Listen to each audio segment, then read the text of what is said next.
नमस्कार दोस्तों जॉन साहब का एक शेर है, उथला सा नाफ प्याला हमारी नहीं तलाश। उथला सा नाफ प्याला हमारी नहीं तलाश, ऐ लड़कियों बताओ भंवर किसके पास है। नाफ प्याला का अर्थ होता है दोस्तों प्याली नुमा नाभि।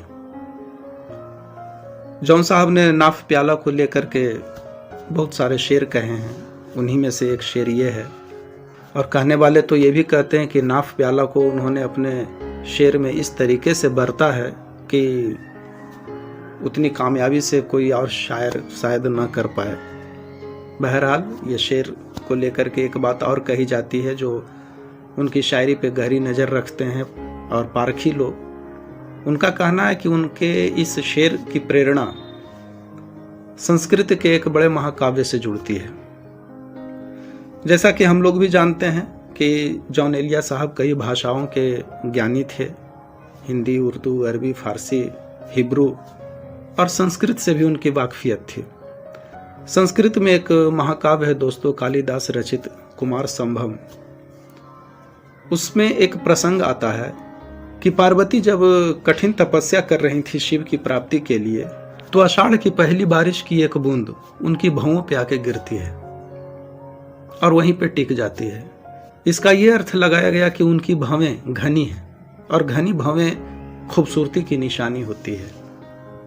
कुछ देर वहां ठहरने के बाद वो बूंद वहां से गिरती है और उनके ओठ से जाकर टकराती है। इससे उन्हें चोट पहुंचती है।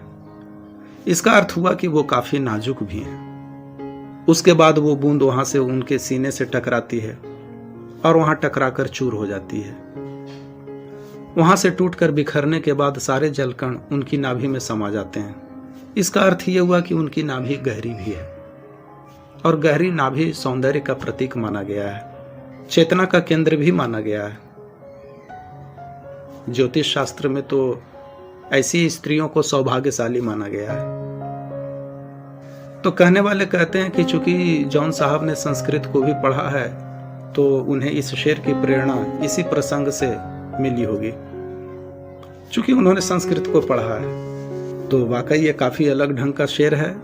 हालांकि कहने वाले ये कहते हैं कि नाफ प्याला को लेकर उन्होंने जितने भी शेर कहे हैं वो कोई खास उम्दा किस्म के नहीं है, लेकिन खैर बहरहाल एक शेर और है दोस्तों जॉन एलिया साहब का, जो मुझे काफी पसंद आता है और उससे हम सीख भी सकते हैं, अमल में ला भी सकते हैं।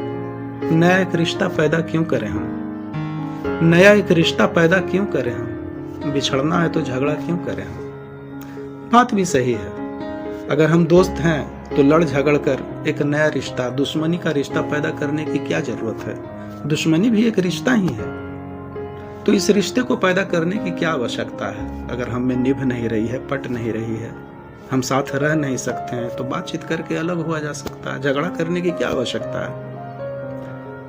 और एक नया रिश्ता, दुश्मनी का रिश्ता पैदा करने की क्या आवश्यकता है। तो ये भी शेर काफी अच्छा है। आशा है आपको ये विश्लेषण अच्छा लगा होगा। अगर अच्छा लगा हो तो इस वीडियो को लाइक करें और चैनल को सब्सक्राइब जरूर करें दोस्तों। मिलते हैं अगले किसी वीडियो में, तब तक के लिए नमस्कार।